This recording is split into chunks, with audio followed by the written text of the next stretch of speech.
At the primary and secondary level, Guardians pay $70, but we're told education is properly funded and free.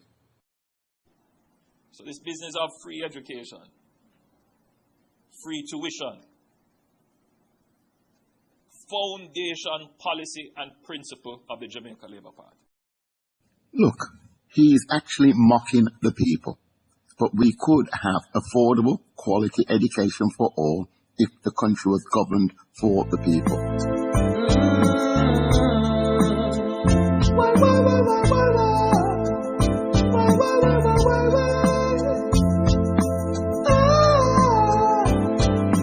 We will never have fair education in Jamaica. The JLPNP deliberately delivered substandard education, and that will not change.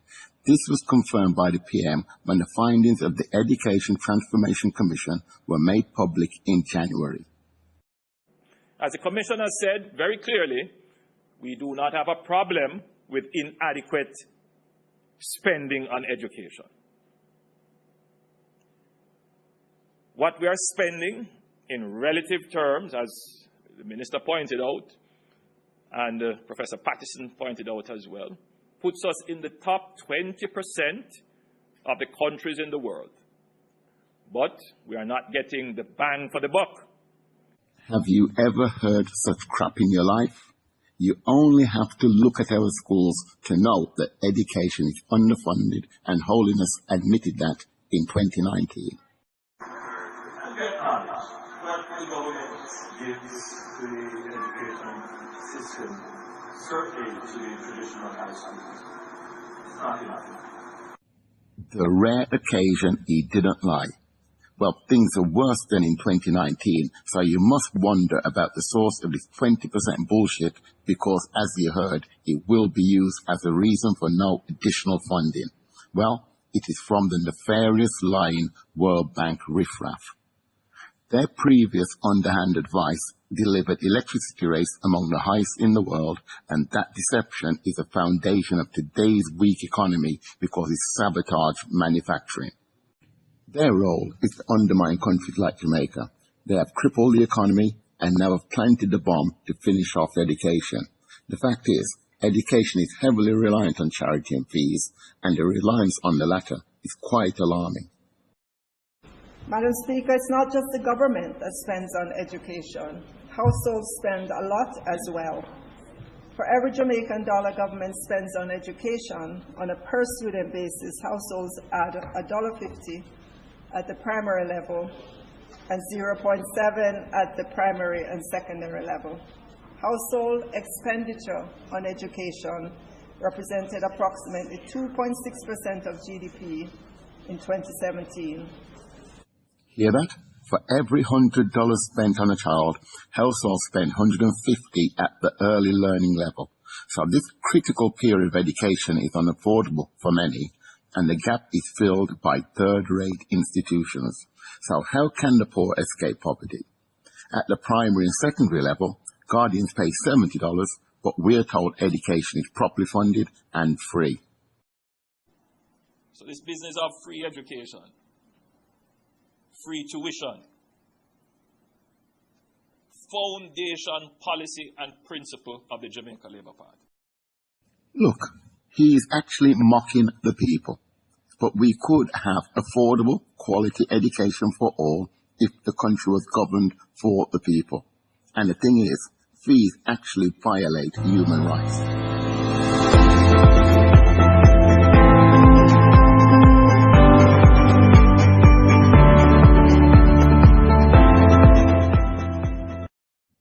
Governments are also obligated to fund education to the best of their ability. Well, the JLP and PNP violate human rights by redirecting funds to JPS when solar pays for itself in 3 years. And JPS gets a lot of money. Bills over $8,000 US per month appear to be the norm for larger schools, and in 2017, Arden reported bills around $32,000. And the solution? Invest in solar like in the US.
So, in the rich US, they're using solar to boost educational funding, but in poor Jamaica, the parliamentarians see solar as an opportunity for foreign investors to get richer.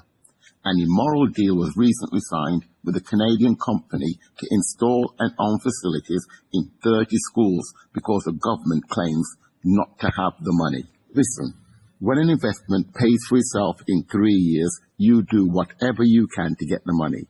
50 million US would take all educational institutions off the grid and reduce fees, but a parliament building is much more important. It is yet more proof of the monumental corruption that we're allowing this rabble to get away with. There are alternatives. Instead of indefinitely paying JPS, schools could repay loans as in Section 15 of the Education Act. The Development Bank of Jamaica has loaned around 114 million US of the people's money to foreign call center owners, so it can do the same for education. But the JLP and the PNP run Jamaica for the West to profit at our expense. We need change, and parents can use the Education Act to get it. Section 44 states, wishes of parents to be considered in education as students. So parents, if you want your children to have a proper education and a fair crack at life, contact me. And here is the final nail in the coffin for education. The Ministry of Education will develop a detailed plan for implementation of the recommendations with timelines. The ministry has to be responsible for the implementation. Hear that? The man has confidence in the Ministry of Education. Well, education is all about results. So let's hear how the MOE has been performing over the last 20 years. And don't forget, Holness was Minister of Education between 2007 and 2011. The view of Jamaica's public education system was culled from data collected over a 20-year period. It touched on all levels of learning from early childhood to tertiary.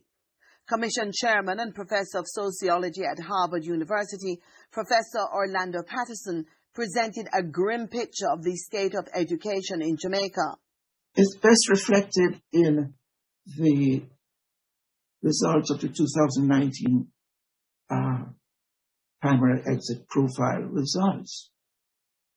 A majority of students at the end of primary school remain illiterate and innumerate, and most are leaving secondary schools with no marketable skills.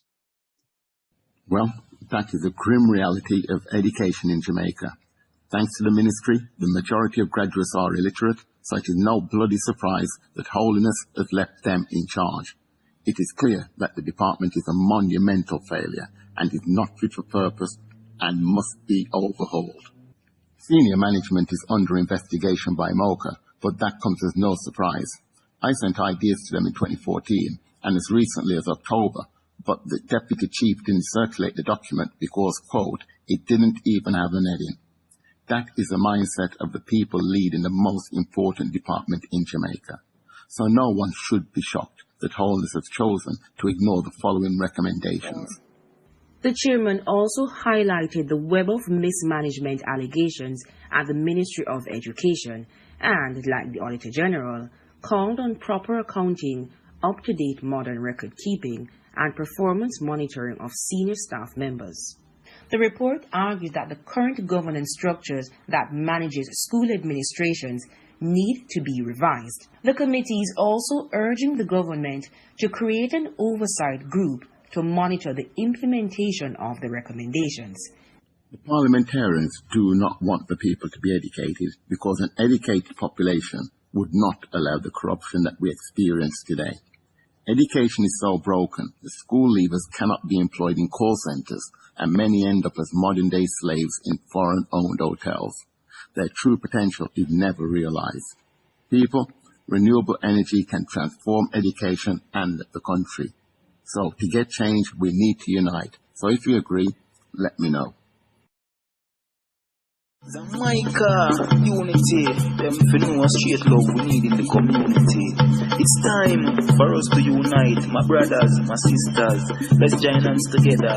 It's the only way to to rise above inequality. One nation, freedom, my people, freedom.